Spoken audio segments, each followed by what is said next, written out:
আপনার সেই বেলাটা আপনার এমপি মন্ত্রী সেই দিন আপনার আমার কোনো উপকারে আসবে না, এমনকি নিজের আপন জান্নাতীয় স্বজন পর্যন্ত সেই দিন কোনো উপকারে আসবে না। জালিমের জুলুমের শাস্তি আল্লাহ পাক দুনিয়াতেও দেন, আখিরাতেও দেন, যার বাস্তব নজির আমাদের চোখের সামনে আসে না। আর জুড়ে করে আসে না নয়। বাংলাদেশের এক বিচারক ছিল, চেহারাটা কালো, দিলটাও কালো। চেহারাটা কালো, দিলটাও কি? তার নাম বিচারপতি শামসুদ্দিন চৌধুরী, মানে এল্লামানি।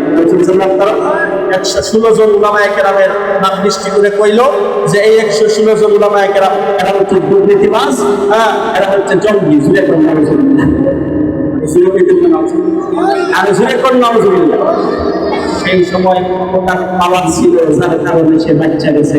কিন্তু যারা উলামায়ে কেরামের গলায় এবং কোমরে রশি লাগায়া, গরুর রশি লাগায়া উলামায়ে কেরামদের উপর যারা জুলুম করেছে, এই সমস্ত জালিম এবং কাইলা মালিকরা আল্লাহ রাব্বুল আলামিন যখন তাদেরকে এমন সত্যভাবে পাকড়াও করেছেন, তারা পালানোর পথ পর্যন্ত খুঁজে পায় নাই। কথা বলেন ঠিক কিনা?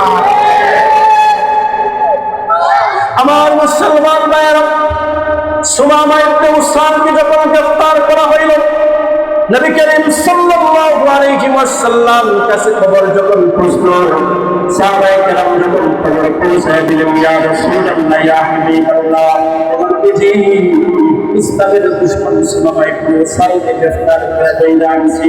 নবী করিম সাল্লাল্লাহু আলাইহি ওয়াসাল্লাম তাশরীফ নিয়ে আসলেন। হে সাহাবায়ে কেরাম, সুমামা ইবনে উসাল নিঃসন্দেহে ইসলামের অনেক বড় দুশমন, তাকে তোমরা গ্রেফতার করে আনছো, কিন্তু এখন তো সে গ্রেফতার হয়ে গেছে, আমাদের কাছে বন্দী, এখন সে হচ্ছে আমাদের মেহমান। সুবহানাল্লাহ। একজন সাহাবীকে নিয়ে যাচ্ছিলেন, সাহাবীরে সুমামার জন্য তুমি ভালো খাবার দাবারের ব্যবস্থা করো, মেহমানদারির ব্যবস্থা করো। ওই সাহাবী সুমামা ইবনে উসালের জন্য ভালো মেহমানদারির ব্যবস্থা করলেন। পরের দিন নবীজি নিজ হাতে পুষ্টির গ্রহণ করে সুমামার জন্য নিয়ে আসলেন। হাসরের ময়দানের কথা একটা নসিহত করে বললেন, ভাই সুমামা, ইসলামের বিরুদ্ধে এত ষড়যন্ত্র করেছো, এত চক্রান্ত করেছো, আজকে তাদের দেখো তোমার দুই হাত ভাঙা, তোমার দুইটা পায়ে ভাঙা। হে সুমামা, এটা তো কোনো প্রকারের শাস্তি নয়। এইরকম যদি কিয়ামতের দিনে হাজির হয়ে যাও কাফের অবস্থায়, মুশরিক অবস্থায়, সেই কিয়ামতের কঠিন ময়দানে মুসিবতের সময়ে, সেই দিন যারা কাফের মুশরিক নাফরমান হয়ে যাবে, সূর্যটা তাদের মাথার উপর প্রহার করে নিয়ে আসা হবে। সূর্যের আলোয় মানুষের মাথার মুখগুলো ঠাস ঠাস ঠাস ঠাস করে ফেটে যাবে। পায়ের নিচে কোনো জমিন থাকবে না, পায়ের নিচের জমিন সেই দিন চলন্ত তামা হয়ে যাবে। কাফের মুশরিক নাফরমান যারা প্রচন্ড পিপাসার কারণে তাদের জিহ্বাটা বুক পর্যন্ত লম্বা হয়ে কুকুরের মতো বের হয়ে আসবে, সেই দিন আপনার সেই নেতা, আপনার সেই দলের নেতা, আপনার এমপি মন্ত্রী সেই দিন আপনার আমার কোনো উপকারে আসবে না, এমনকি নিজের আপন জান্নাতীয় স্বজন পর্যন্ত সেই দিন কোনো উপকারে আসবে না।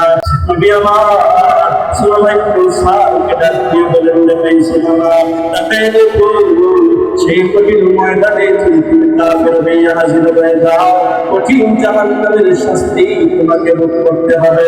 পরের দিন নবী আমার সাহাবায়ে কেরামদেরকে নির্দেশ দিলেন, না সাহাবায়ে কেরাম, সুমামাকে তোমরা ছেড়ে দাও, তাকে তোমরা মুক্ত করে দাও।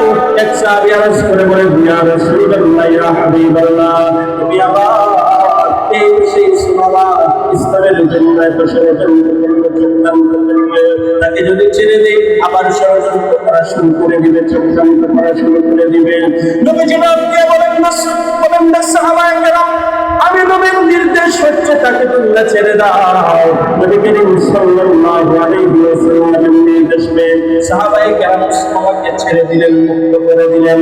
সুমামা ইবনে উসাল ইসলামের দুশমন যখন নিঃশর্তভাবে মুক্তি পেয়ে গেছে, নিজের পুত্র কোনো হানিফ আর ফিরে যায় না। মদিনার মসজিদে নববীর পাশে একটা খেজুরের বাগান, ওই খেজুর বাগানের মাঝখান দিয়ে মিষ্টি পানির ঝর্ণা বয়ে যায়। ওই ঝর্ণার কাছে চলে গেল, সুন্দর করে ওযু করে, সুন্দর করে গোসল করে নিজের দরবারে এসে ঝরে ঝরে করে চোখের পানি ছেড়ে দিয়েছে। ইয়া রাসূলুল্লাহ, ইয়া হাবিবাল্লাহ, ও নবীজি, ইসলামের জন্য এত চক্রান্ত করলাম, ষড়যন্ত্র করলাম ইসলামের বিরুদ্ধে, একজন যুদ্ধবন্দীর সাথে আপনি আপনার সাহাবায়ে কেরাম যে সুন্দর আচার ব্যবহার দেখাইলেন, মুগ্ধ হয়ে গেছি নবী, আর দেরি করতে চাই না, আপনার দুইটা হাত বাড়াইয়া দেন, আপনার হাতে হাত রেখে কালেমা পড়ে মুসলমান হয়ে যেতে চাই।